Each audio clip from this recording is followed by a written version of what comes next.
warahmatullahi wabarakatuh. Pada pertemuan kali ini kita akan membahas tentang material kaca dalam arsitektur. Sejarah kaca dimulai dari pembuatan gelas pada tahun 2500 sebelum Masehi di Mesir yang terbuat dari pasir, kapur, dan soda as. Teknik awal pembuatan kaca yaitu mengolah bahan cair dari tungku, dan pada tahun 300 sebelum Masehi teknik meniup kaca berkembang. Pada saat ini penggunaan kaca selain sebagai dinding juga sebagai serat kaca yang digunakan pada agregat ringan pada beton, kemudian penguat plastik, GRP, GRE, dan lain sebagainya. Bahan kaca sebagian besar terbuat dari 70% pasir silika. Kemudian bahan yang lain soda abu, batu gamping, kalsium sulfat, dolomit, dan sejumlah kecil aluminium dan besi, serta kulet. Kulet ini adalah bahan daur ulang kaca yang dipecahkan dan dimasukkan ke dalam adonan kaca. Untuk keperluan konstruksi digunakan alkaline earth silicate dan borosilicate glass, kemudian keramik glass yang merupakan bahan-bahan yang lebih tahan terhadap thermal atau api. Ini adalah proses pembuatan kaca, di mana kaca di pasaran itu yang paling banyak itu menggunakan float glass, yaitu di mana bisa kita lihat proses produksinya seperti pada gambar berikut ini. Yang pertama, di A dan B itu adalah raw material dan kulit dimasukkan ke dalam furnace. Di furnace ini bisa kita lihat di C itu dengan suhu 1500 raw material tersebut akan mengalami melting atau mencair kemudian menjadi liquid. Setelah dari proses melting furnace tersebut, dia masuk ke dalam kontrol atmosfer, di mana kontrol atmosfer tersebut di D bisa kita lihat di D ini berupa bak dangkal berisi timah cair dalam atmosfer hidrogen dan nitrogen yang dihembuskan untuk mencegah oksidasi pada permukaan cairan kaca tersebut. Kemudian setelah proses kontrol atmosfer berlangsung, dia masuk ke dalam E. Bisa kita lihat E itu adalah float bed of molten tin, di mana pada proses float bed of molten tin ini terjadi proses penipisan cairan sampai dengan ketipisan dan ketebalan tertentu. Kemudian dia setelah dari proses penipisan tersebut dia masuk ke annealing layer, di mana annealing layer ini adalah proses pendinginan dari yang float bed tadi dari sampai 1050 derajat Celcius, kemudian dia masuk pendinginan dari suhu 600 sampai ke 200 derajat Celcius, dan sampai didinginkan terus sampai ke 50 derajat Celcius, di mana kaca itu secara alami ketika dia panas dia tidak boleh langsung didinginkan secara mendadak karena akan mengalami pecahan atau pemecahan, sehingga dia harus didinginkan di annealing layer, di mana annealing layer ini mempunyai jalur yang cukup panjang, sangat panjang sekali, dan kemudian dia setelah proses pendinginan tersebut baru dia masuk ke G, itu adalah cutting, dan kemudian masuk ke stocking.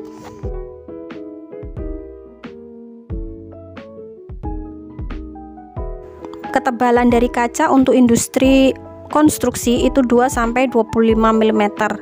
Kemudian penambahan pada modified glass itu banyak dilakukan untuk jenis-jenis kaca tertentu, yaitu dengan menambahkan metal ions, kemudian dalam proses float glass tadi, kemudian atau juga dengan cara memberikan vakum secara magnetik, kemudian dengan meningkatkan cathodic sputtering, atau dengan menambahkan spray atau menyemprot permukaannya dengan metal oxide atau silikon. Dan proses lainnya itu dengan mencampurkan metal oxide itu sendiri dalam standar meltnya tadi atau standar cairannya tersebut.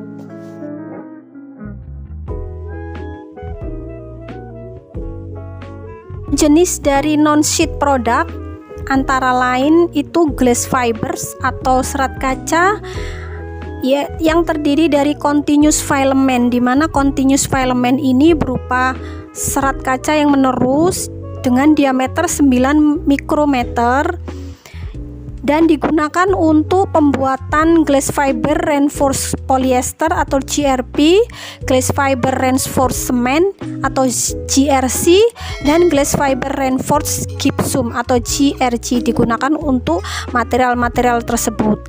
Kemudian glass fibers yang lain yaitu berupa glass wool, di mana glass wool ini merupakan serat kaca yang berupa wool. Wool itu seperti kapas ya, kapas kaca. Untuk produk non lembaran yang lain itu yaitu cast glass.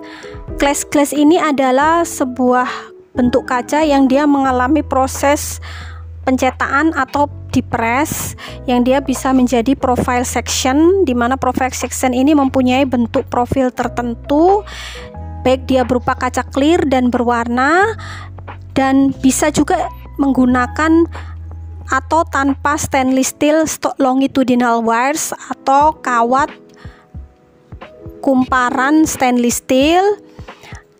Dan sistem untuk profile section ini digunakan untuk horizontal atau vertikal dinding ya, baik dia menggunakan single or double glazing, dan juga dia digunakan sebagai roofing system juga. Ini adalah penggunaan untuk dinding single glazing dan double glazing, dan juga curve glazing yang menggunakan profile section. Dan untuk sambungannya dia menggunakan silikon sealant, di mana silikon sealant ini atau sealant yang terbuat dari silikon menggunakan berukuran 2-4 mm lebarnya. Di gambar juga bisa kita lihat untuk dinding vertikal maupun horizontal. Untuk glass block sendiri yang merupakan jenis dari cast glass atau kaca cetak, digunakan untuk non-load bearing walls atau dinding non pemikul, yang digunakan juga sebagai partisi, di mana dia itu melalui proses penyatuan antara kedua blok atau dua bagian kaca, kemudian disatukan dengan menggunakan suhu 1050 derajat Celcius sampai dengan 800 derajat Celcius, kemudian didinginkan sampai dengan suhu 560 derajat Celcius. Untuk yang standar blocks itu ada ukuran-ukuran tertentunya, baik dia itu berupa kotak maupun berupa circular. Kemudian untuk eksteriornya ini merupakan bisa dipasang dengan menggunakan mortar, baik dia mortar yang berwarna maupun yang mortar alami, dengan menggunakan campuran 2 bagian semen dan 1 bagian kapur dan 8 bagian pasir. Digunakan untuk menyatukan glass block tersebut. Glass block itu disatukan dengan mortar akan memberikan resistensi terhadap api yaitu sampai dengan 60 menit. Contoh kaca cetak yang lain antara lain glass paver. Glass paver ini digunakan sebagai kaca yang diinjak ya, kaca yang diinjak di mana dia membutuhkan 30 mm joinnya itu antara setiap bloknya. Kemudian precast panelsnya ini dari glass paver ini menawarkan standar kualitas yang tinggi dan pekerjaan yang untuk instalasi pekerjaan yang cukup cepat, dan dia akan menghasilkan tampak yang cukup arsitektural dengan adanya penerangan natural, dan digunakan untuk penutup atap maupun dengan untuk archway atau jalan yang arsitektural. Pada dasarnya warna normal kaca float glass yang kita lihat dalam proses pembentukannya tadi itu hijau, berwarna hijau yang dihasilkan dari iron oxide yang bercampur pasir silika. Namun untuk keperluan yang banyak juga dihasilkan atau diproduksi clear white glass atau kaca bening yang diproduksi dengan harga yang lebih tinggi dan menggunakan purified ingredients atau bahan-bahan yang untuk mempurified atau membeningkan kaca tersebut. Kemudian clear glass ini dibutuhkan untuk eksternal, biasanya digunakan untuk eksternal, dan juga biasanya digunakan untuk double glazing, dan juga biasanya dia itu digunakan sebagai kaca yang mempunyai WR klasifikasi WER atau Window Energy Rating, di mana dia menghasilkan cahaya yang cukup baik tetapi dengan panas yang minimal.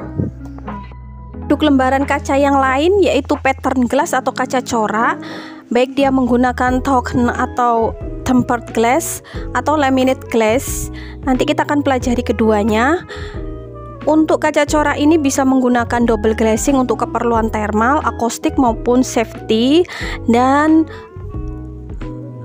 juga bisa menggunakan, juga tersedia dalam bronze tint glass.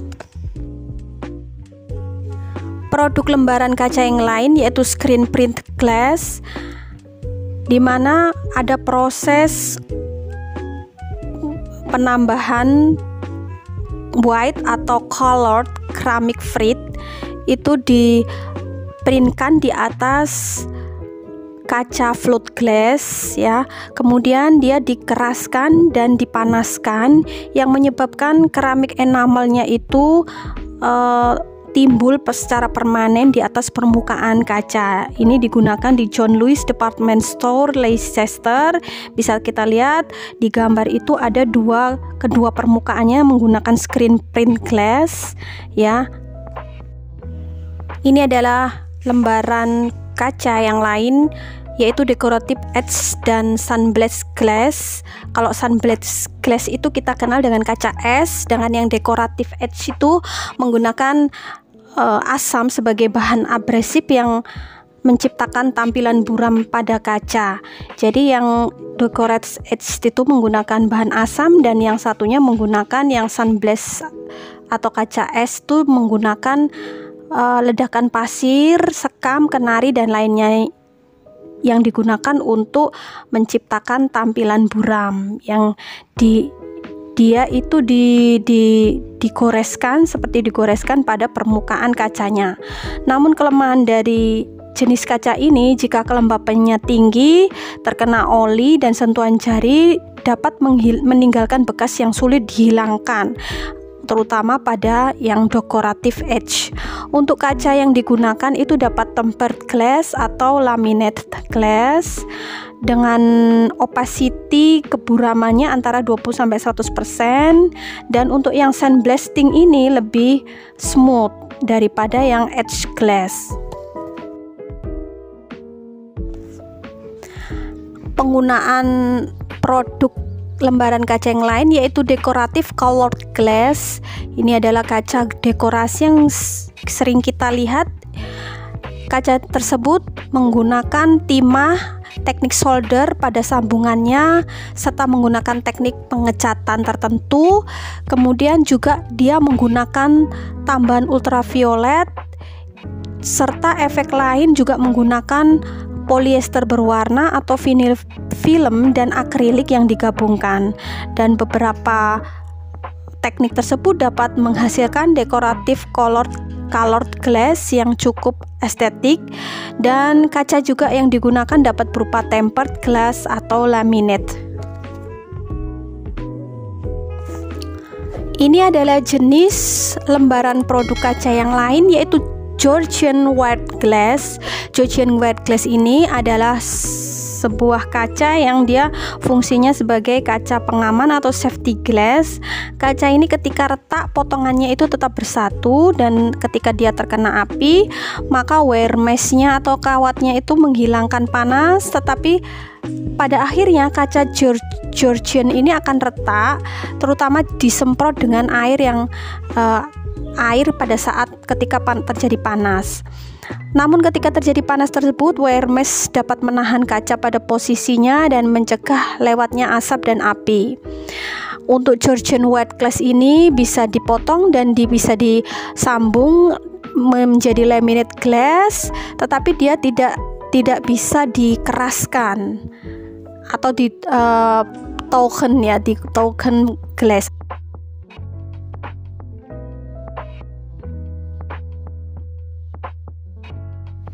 Nah, ini adalah salah satu kaca yang sering saya sebut dari tadi, yaitu token glass atau tempered glass, atau kaca yang dikeraskan atau dikeraskan dengan adanya proses dari kaca annealed glass atau floor glass yang dijelaskan di muka. Itu dipanaskan sampai dia titik didihnya mencapai 700 derajat Celcius, kemudian didinginkan secara mendadak dengan semburan udara dingin pada kedua sisinya, sehingga terjadi perubahan gaya tarik dan gaya tekan dari kaca tersebut. Dengan adanya proses tersebut, kaca ini memiliki kekuatan 4-5 kali lebih kuat dibandingkan kaca standar. Dan kaca tempered ini sangat aman saat pecah karena dia pecahannya bulat dan tumpul, dan pada saat dan dia tidak bisa dipotong sembarangan karena dia harus dipotong pada saat fabrikasi ya, dan jadi dia merupakan custom. Kalau ada pemotongan maupun pelubangan atau pemolesan tepi itu harus diselesaikan sebelum proses pengerasan atau semburan udara dingin tersebut ya. Kemudian dia tahan terhadap suhu ekstrim dan mendadak.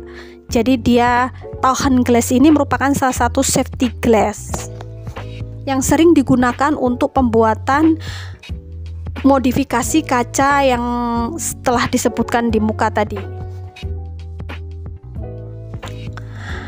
Token glass ini bisa digunakan pada pintu tanpa frame, kemudian bisa digunakan untuk railing tanpa frame, dan dinding dari kaca yang dia kekuatannya 4-5 kali kaca biasa. Dan kaca ini sangat kuat karena disebut tadi merupakan kaca safety glass, dan pecahannya itu bulat dan tumpul sehingga tidak membahayakan seperti pada gambar.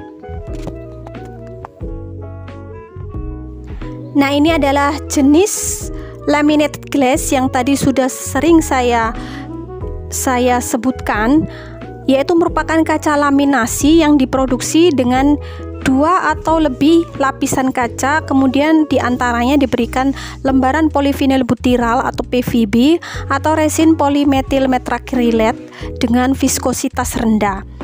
Proses laminasi ini sangat meningkatkan ketahanan benturan pada kaca anil ketebalan yang sama. Jadi kaca standar, kaca biasa itu ditingkatkan safety-nya dengan cara memberikan polivinil butiral atau PVB. Kemudian kaca laminasi ini juga disebut sebagai safety glass karena dia mengurangi resiko kecelakaan. Ini adalah laminasi menggunakan PVB atau plastik film laminate. Dengan memanaskan, mempressing dan menyatukan kedua lapisan kaca dengan PVB di antaranya atau plastik film. Nah, bisa kita lihat ketika retak atau terkena panas atau terkena pecahan, maka retakan itu akan menempel pada PVB maupun plastik film, sehingga disebut sebagai kaca yang safety glass. Ini adalah salah satu jenis sheet product yang dia berfungsi sebagai fire resistant, yaitu insulating glass, di mana insulating glass ini dibuat dari float glass yang dilaminasi dengan bahan intumescent atau gel. Jadi sifatnya merupakan laminate glass juga, tetapi dia diberikan bahan di antara lapisan tersebut, di antara kedua kaca tersebut atau 3 kaca, dia di tengah-tengahnya diberikan bahan intumescent atau gel. Nah, gel tersebut atau bahan intumescent tersebut mengembang ketika panas menjadi putih buram dan menghalau radiasi dan konduksi panas ketika terjadi kebakaran. Ketebalan kaca ini 10 mm dari 3 lapisan tersebut, di mana baik dia berupa intumescent interlayer maupun polyvinyl butyral layer. Ini adalah tabel dari kaca terhadap fire resistant, di mana untuk non insulating glass atau yang menggunakan bahan isian tadi itu antara lain Georgian wire glass yang tadi menggunakan wire mesh, itu dia bisa sampai tahan terhadap 30 sampai 120. Jadi kekuatannya terhadap fire resistant atau kekuatan fire resistantnya terhadap api. Kemudian Georgian wire glass ini cukup yang cukup kuat. Kemudian yang lainnya juga Tauhen borosilicate glass, ini juga sampai 30 sampai 120 untuk kekuatannya terhadap fire resistance. Kemudian glass block itu 30 sampai 60. Dan untuk laminate intumescent glass tadi yang menggunakan bahan intumescent yang dapat mengembang itu sampai dengan 60 ya, 60 di sini disebutkan, atau yang double glass itu bisa sampai 120 untuk kekuatan terhadap fire resistant. Dan yang menggunakan gel juga sama.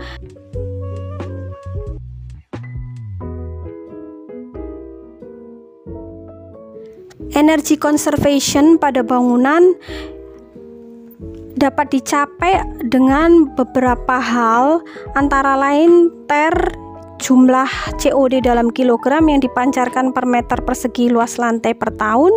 Kemudian bangunan tersebut harus dapat mereduksi panas berlebihan yang menyebabkan tingginya suhu internal, dan juga efisiensi energi juga didapatkan dari ukuran dan orientasi jendela yang tepat. Kemudian solar control dengan naungan atau sosoran atau sistem kaca khusus, dan ventilasi dan kapasitas termal yang tinggi. Untuk sistem kaca khusus dapat digunakan double and triple glazing seperti pada gambar, di mana terdapat perlakuan 2 kaca yang diberikan spacer, kemudian diberikan seal, dan dimasukkan gas inner atau dia bahkan divakum. Nah, fungsinya double and triple glazing seperti ini untuk menghilangkan panas yang masuk pada bangunan sehingga bangunan menjadi lebih dingin. Ini adalah mekanisme proses kehilangan panasnya melalui double glass unitsnya. Dengan adanya radiasi panjang dari panas yang mengenai kaca, kemudian direduksi dengan adanya pergantian long wave radiation exchange di dalam rongga tersebut, dan long wave radiation exchange kepada interior surface, dan menghasilkan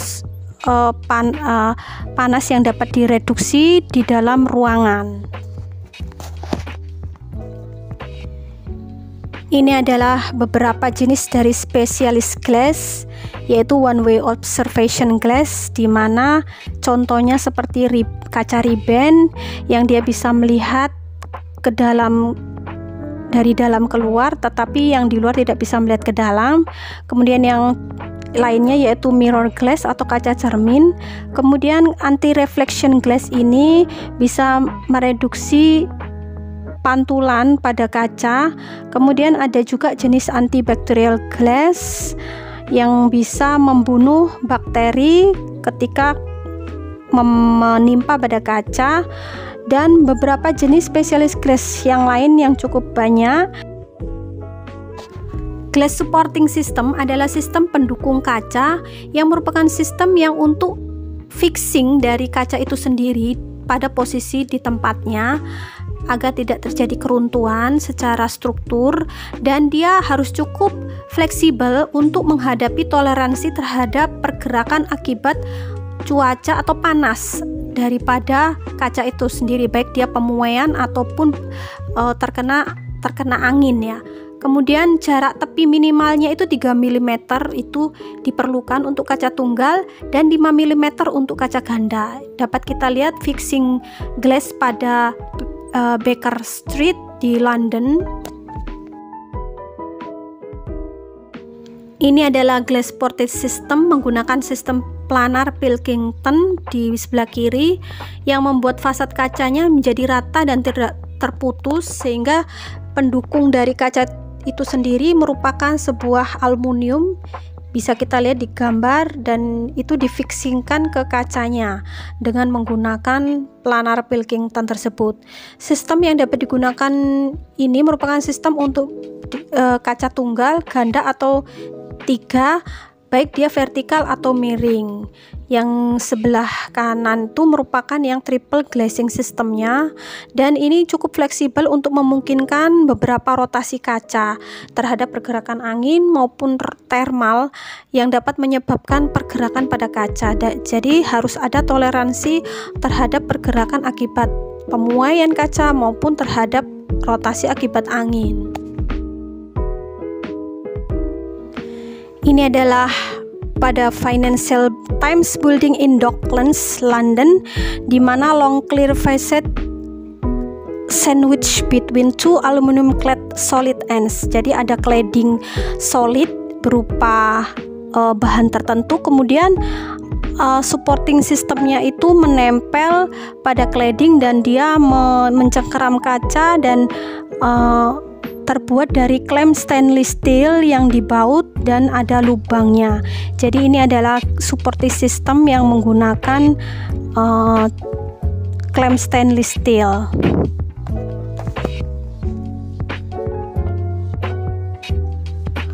Untuk menahan kaca secara struktur bisa digunakan sirip kolom kaca yang dapat menahan defleksi berlebihan oleh angin dan lateral ke fasad kaca.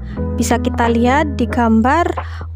Untuk balok kaca juga bisa digunakan. Ini adalah balok kaca, contoh dari balok kaca yang bisa dijoinkan kepada kolom kaca tadi menggunakan joint fixing ya, baik klem atau baut yang dia bisa diberikan bahan adhesif ya, yang bisa ditambahkan untuk memperkuat.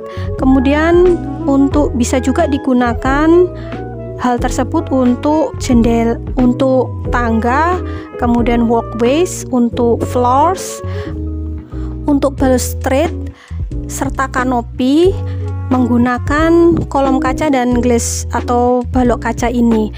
Dan juga kaca yang digunakan bisa menggunakan anelt atau kaca yang biasa, atau tohen atau kaca yang dikeraskan tadi, dan bisa menggunakan lapisan interlayer polimer. Demikian tentang penjelasan material kaca dalam arsitektur. Kita bertemu dalam video selanjutnya. Wassalamualaikum warahmatullahi wabarakatuh.